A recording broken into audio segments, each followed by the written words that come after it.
Batal, Kecamatan Amanatun Utara, tahun 1981. Tamat SMP di SMP Kristen Utai, Kecamatan Amanatun Utara, tahun 1984. Tamat SMA di SMA Kristen Soe, Kabupaten Timur Tengah Selatan, tahun 1987. Diploma 2 Universitas Nusa Cendana, tahun 1991. Diploma 3 Universitas Nusa Cendana, tahun 1997. S1 dari Universitas PGRI Nusa Tenggara Timur, tahun 2009.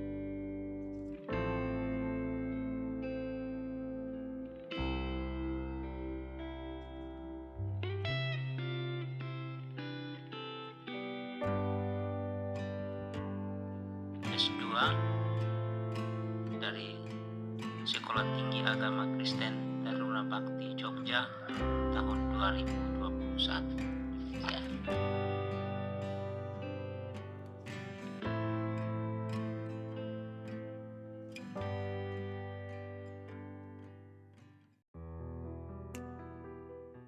Shalom, terima kasih Bapak karena sudah meluangkan waktu untuk berkenan hadir dalam acara wawancara dengan kesuksesan yang sudah Bapak raih selama ini. Ada beberapa hal yang akan kami sampaikan berupa pertanyaan. Yang pertama di sini, motivasi apa yang mendorong Bapak sehingga Bapak melanjutkan studi ke jenjang S2? Motivasi bagi saya itu hanya niat. Dengan niat itulah yang mendorong saya dan saya bisa melanjutkan pendidikan S2. Dan saya jelaskan di sini bahwa niat dalam arti bahwa ketika saya banyak kegiatan dalam berkaitan dengan yang selama ini kita masuk dalam masa pandemi, itu saya pikir bahwa daripada saya melakukan kegiatan-kegiatan yang hanya sekedar mendapat sertifikat, dan saya pikir lebih baik ya saya tingkatkan lagi supaya kalau misalnya jangan cuma sebatas sertifikat, tapi bisa dapat ijazah lah.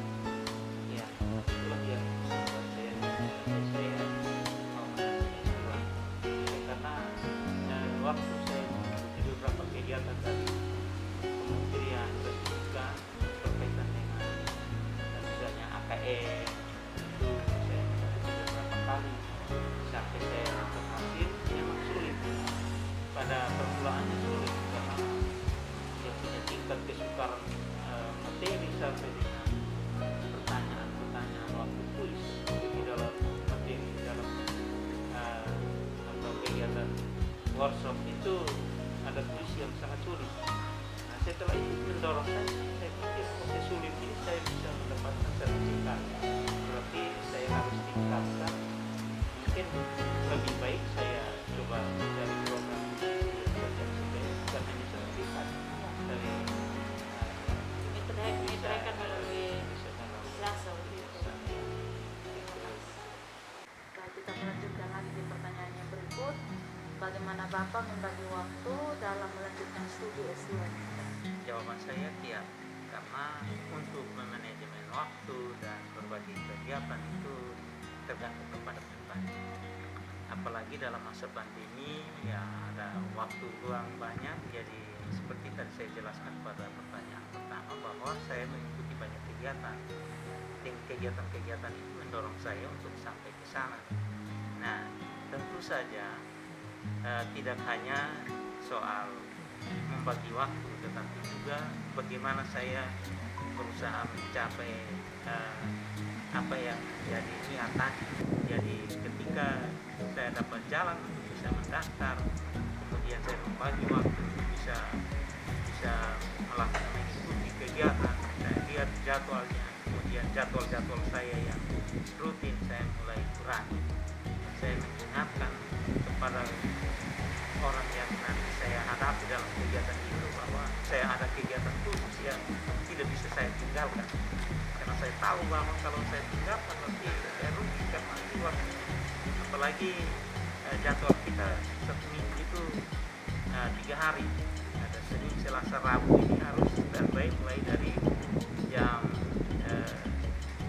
3 sampai dengan jam 6. Saya kira itu ya jadi impian saya untuk mengharap. Sedangkan dari sisi biaya memang kalau saya sebagai swasta memang pendidikan oke, kita merindukan, tetapi ini soal biaya. Jadi apalagi anak saya dua-dua lagi kuliah dan hampir selesai juga. Jadi bagaimana saya mendapatkan dananya? Saya yang pertama adalah memang harus beriman. Dari beriman ini memotivasi saya untuk berdoa. Sebab kalau kita berdoa tanpa iman itu juga sebenarnya sia-sia. Ya, kuncinya ialah bahwa kita beriman. Saya yakin bahwa Tuhan pasti buka jalan. Maka dari situ saya mulai berdoa. Dengan berdoa, ya saya mulai tadi dengan cara menghubungi teman-teman yang bisa membantu. Ada yang tergerak untuk menolong, ya biaya itu saya bisa teratasi. Saya kira itu yang saya lewati dalam kiat mencapai apa ya dari mimpi saya, atau tadi saya katakan bahwa itu niat saya. Terima kasih. Baik, kita melanjutkan ke pertanyaan yang terakhir, Bapak. Pasti selama masa perkuliahan itu banyak kendala yang Bapak alami. Kira-kira kendala-kendala apa saja yang Bapak alami? Terus cara atau kiat khusus untuk bisa atasi kendala itu apa saja? Yang jelas bahwa memang ada, pasti ada kendala, ada masalah. Tapi sebenarnya masalah itu bukan menjadi sesuatu batas untuk kita menyelesaikan. Tetapi itu justru mendorong kita, membuka pikiran kita untuk bisa mencari banyak jalan. Dengan berdoa, saya mulai cari jalan bagaimana kita mendapatkan dana ini. Dan ternyata Tuhan, ketika kita berdoa, Tuhan sendiri mengatakan, mintalah maka kamu akan diberi, ketuklah maka pintu akan dibukakan, carilah maka kamu akan mendapat. Disinilah saya mendapatkan. Tuhan Yesus mengingatkan bahwa iman hanya sebesar biji sesawi saja kamu dapat memindahkan gunung. Saya berpikir bahwa kesulitan itu juga adalah bagian kehidupan yang bergunung-gunung, yang tidak bisa tembus di bagian sana. Nah, dengan beriman bahwa bisa menyelesaikan, ya walaupun dalam berbagai keadaan, kendala, kesulitan, tapi puji Tuhan ada jalan. Kemudian dalam menyelesaikan, misalnya pada saat menulis tesis, saya berpikir bahwa ya kalau misalnya saya mau di SMA, nanti sumbernya saya mengalami kesulitan. Saya harus cari siapa-siapa yang bisa membantu dan lain sebagainya. Saya akhirnya karena di rumah saya membuka PAUD, ya saya mengambil masalah-masalah yang ada di PAUD. Ya, supaya pada saat pengumpulan data, analisis data sampai dengan menemukan hasilnya itu harus pasti. Namanya pendidikan ini kita tidak usah pandang mau kemana, karena intinya kita mengisi diri lah. Mengisi diri, tidak usah berpikir bahwa nanti kita akan jadi seperti apa, bukan soal. Bukan berpendidikan untuk mendapatkan pekerjaan, tidak. Untuk melengkapi kita ingat bahwa ada orang bilang long life artinya pendidikan seumur hidup. Berarti umur bukanlah menjadi sesuatu kendala bagi kita. Batasan. Jadi kita maju saja. Kalaupun di ujung daripada itu ada kesulitan, pasti ada jalan. Nah, karena itu ketika saya memiliki niat, kiat dan sampai kiat, ya saya sungguh-sungguh, akhirnya saya juga bisa menerima dengan tidak sadar saya dinyatakan lulus S2. Ketika dari universitas memberikan pengumuman bahwa saya dinyatakan lulus tesis, maka mereka mengirim toga. Waktu toga sampai baru keluarga tahu bahwa ini ada apa. Iya.